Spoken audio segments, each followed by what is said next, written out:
supplémentaire. Rebond à ce que disait M. Nicolet au tout début.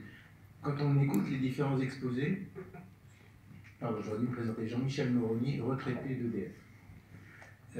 Quand on écoute les différents exposés, on se rend compte qu'on a autour de la table des argumentaires assez solides pour expliquer en quoi finalement avoir peur du nucléaire est une réelle peur. Olivier Lamarre dit sur le plan économique, c'est bien. Sur le plan de la sûreté nucléaire, on fait tout ce qu'il faut pour qu'il n'y ait pas d'accident en France. Aujourd'hui, le talon d'Achille du nucléaire est malgré tout maîtrisé, ce sont les déchets. Dans l'opinion publique, c'est les déchets qui sont presque le plus embêtant. Mais aujourd'hui, l'entreposage des déchets selon leur niveau de dangerosité est parfaitement maîtrisé, même si on se demande ce que deviendront les stockages profonds, mais c'est quand même... Donc aujourd'hui, cette filière est totalement maîtrisée, donc on a tous les arguments pour pouvoir contredire les détracteurs du nucléaire, et y compris d'ailleurs sur l'histoire de tous les œufs dans le même panier ou pas, ce qui me semble-t-il, est un faux débat. Alors la question c'est, and so what, quoi. Par exemple, comment se fait, quel rôle joue l'Office parlementaire d'évaluation des choix scientifiques et techniques? Quand on dit d'un côté, la loi de transition énergétique se focalise sur un faux problème, sur un tout petit problème qui en fait n'est pas le problème de l'émission d'effet de serre, mais celui du nucléaire, quand on dit que ça n'a pas été évalué, que son efficacité n'a pas été évaluée, quand on voit qu'on a tous ces arguments, comment passe-t-on à l'étape suivante qui est de toucher réellement les gens qui font la loi ou qui sont suppliés de la faire évoluer?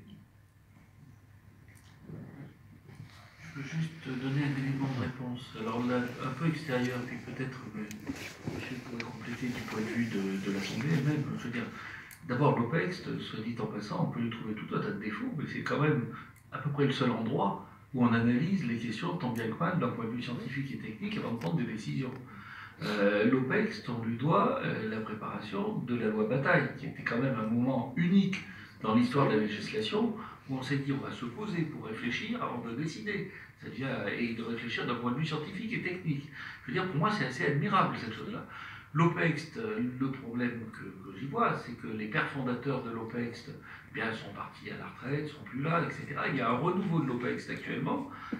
Cédric Villani travaille beaucoup et je pense c'est dans l'idée d'avoir un endroit au moins où les questions sont instruites scientifiquement et techniquement. L'OPEX a organisé il y a 2 semaines, j'étais dans cette salle-là, une première série d'auditions de l'OPEX sur quelle est la recherche à faire pour le nucléaire du futur. On aura pour le stockage, on aura pour les énergies alternatives. Mais l'OPEX, c'est actuellement le seul endroit où on peut effectivement encore aborder un problème d'un point de vue scientifique et technique avant qu'une décision législative soit prise. Donc je pense qu'il faut encourager cette chose-là et espérer qu'elle se développe. Donc alors maintenant, Écoutez, je vais répondre rapidement parce que il ne vous a pas échappé que nous vivions dans une société dite de la communication, de ces choses-là, où des rapports de force multiples et variés se déploient au gré des intérêts des uns et des autres. Vous avez évoqué la question des déchets nucléaires. Effectivement, qui peut paraître sensible, mais il faut aller, très honnêtement, il faut aller au-delà. Aujourd'hui, regardez l'impact, enfin, ce que devient pour une collectivité locale le simple désir, quand elle en a l'occasion, de procéder à une implantation industrielle sur son territoire.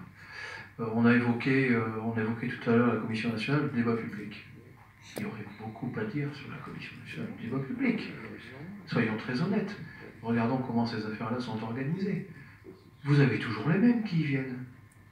On dit c'est pour... On prétend... L'intention n'est pas nécessairement mauvaise, mais enfin on sait bien que l'enfer en est pavé. Et il se passe quoi? Vous savez, en général, les citoyens qui sont amenés à se pencher sur ces questions-là, qui sont bien souvent, je ne doute pas qu'ils soient éclairés, qu'ils soient uniquement guidés par l'idée qu'ils se font de la raison naturelle et de la volonté de progresser. On peut avoir quand même quelques doutes sur l'implantation d'un certain nombre de projets extrêmement complexes. Effectivement, que chacun puisse donner son idée, son avis, ça peut compter. Mais moi je vois très nettement comment se déroulent les affaires. Bien souvent, ce sont les mêmes associations, les mêmes individus qui viennent, qui sont organisés, structurés. De réunion en réunion, on retrouve les mêmes discours, les mêmes interventions. Donc la question même du débat public sur la question des grands projets industriels, qu'ils soient nucléaires ou qu'ils soient autres, mérite aussi d'être interrogée. Il faut voir aussi comment sont composées ces affaires-là, qui est à la tête de ces affaires-là, quels sont les propres intérêts qui sont les leurs. On voit bien un petit peu ce qui se passe et ce qui se déroule. Alors sur la question du rapport de force, ben oui, ben il faut le bâtir. Un rapport de force. Nous sommes dans le champ du politique, puisque vous évoquiez la question de l'Assemblée nationale. Nous sommes dans le champ du politique. Nous sommes dans le rapport de force idéologique. C'est ça la réalité. On ne va pas tourner autour du pot. Comment se bâtissent les accords électoraux? Comment se bâtissent les accords programmatiques? Comment se bâtissent les alliances? Bon, on sait très bien comment ça se passe. Comment se monnaie la création des groupes parlementaires à l'Assemblée nationale.